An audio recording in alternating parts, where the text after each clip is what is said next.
All right, ladies and gentlemen, can you hear me okay on this microphone? It's a new microphone. I believe my microphone cord has been severed. It's the worst Howard Cosell in the world. Give me a wave in the back of the room if you can hear me okay. Needs to be up a little bit. All right, I'm glad to hear it.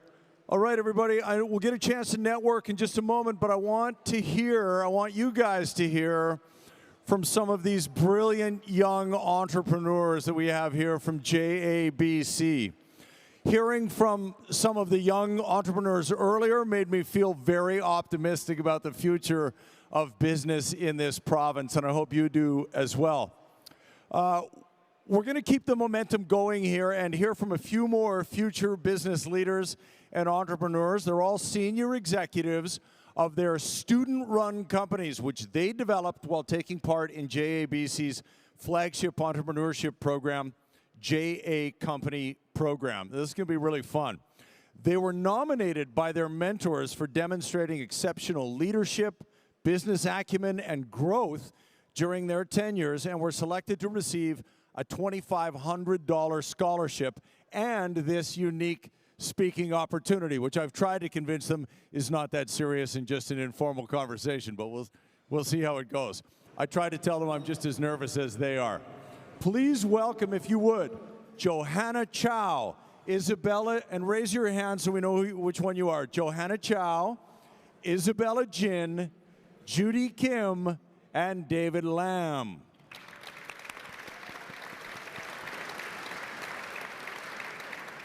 All right, so you won't be able to call for help. You won't be able to, this isn't Who Wants to Be a Millionaire. But Johanna, I want to start with you. When you started your entrepreneurship journey in the JA Company program, was it what you expected? And if not, what sort of surprised you about it? I participated in the JA program because I've always been curious about what it takes to run a business. And I wasn't really sure what to expect by signing up for this program. But after this journey, I actually feel that my potential career could be entrepreneur.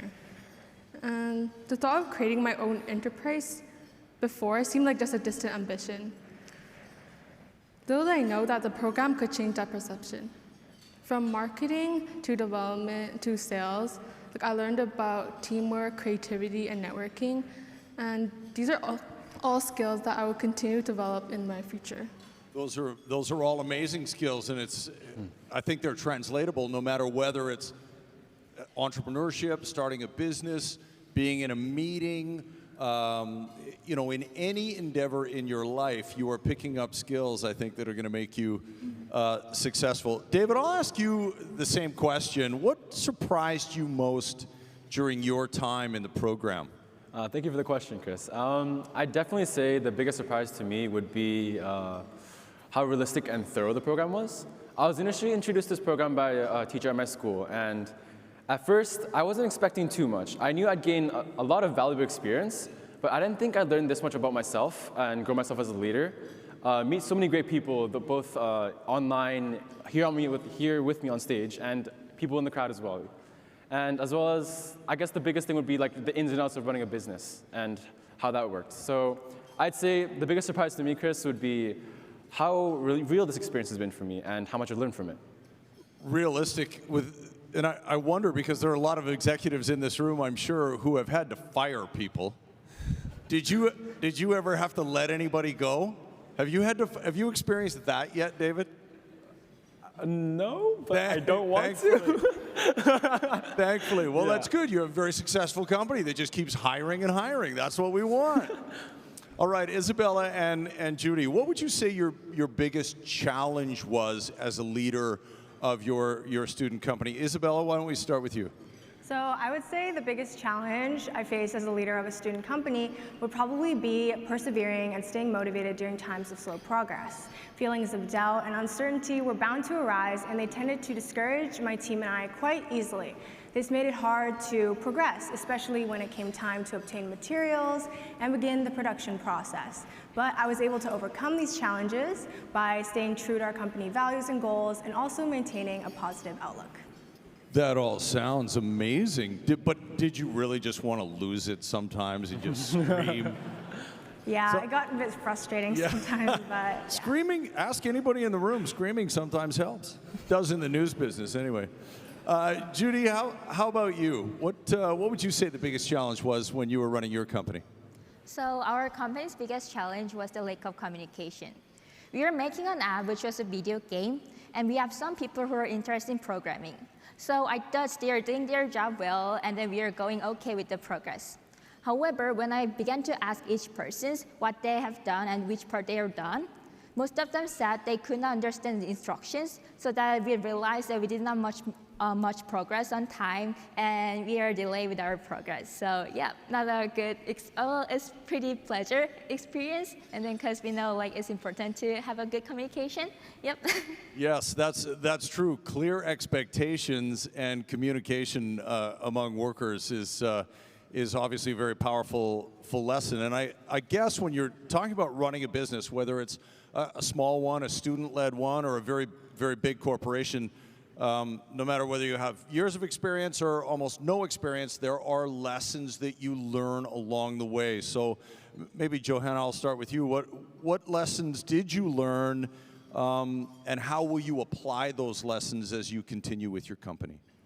Throughout the program, I discovered firsthand how a company functions and gained insight into how my talents could be used to strengthen the team. And I think these are very important in the real world. Yeah, I absolutely agree with you. You know, the team element of teamwork is the same whether you're talking about a basketball team or you're talking about a corporate team, a team to produce whatever. Teamwork and an ability to understand your role and each role of the people on the team only can lead to success. Isabella, how will you apply what you learned in the program and running your own company in the future?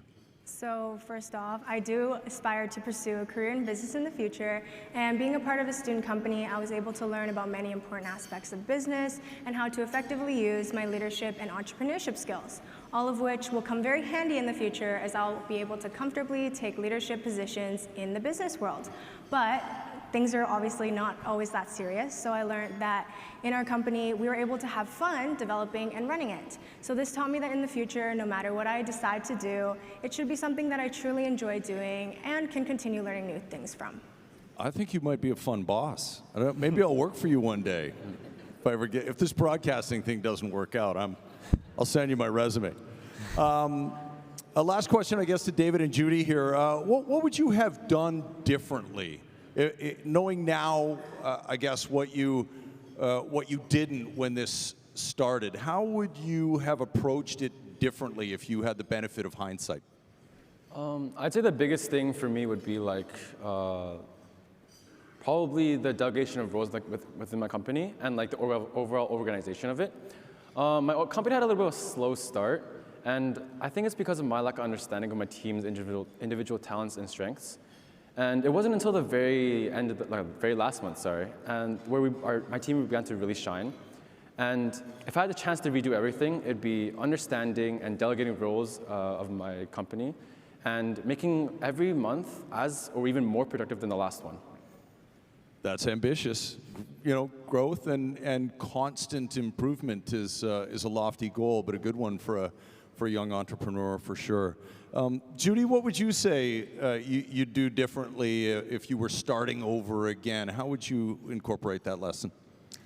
So during the company program, I learned the most important thing for running a business is making sure that people know what they need to do and make an atmosphere that people engage them to reach the goal. So it was my first time to be a leader, and I did not know about the responsibility and how much is important to decide the fate of the company. So if I become a leader in the future again, I will not hesitate to connect every members of our team frequently, even though it might bother them because I'm going to text them every night and then making sure that they're in the right place. However, making them that they know what they need to do and make them that they're willing to make their company as the #1 team in the program. So I'm gonna be a string leader for them to the success of the team. And hire the right people, good people, and delegate responsibility to them too. You guys, I think You all have a very bright future in business, and thank you very much for sharing your thoughts with us. Once again, thank you very much, Judy, Isabella, Johanna, and David. Thank you so much, and good luck on your journey. Thank you.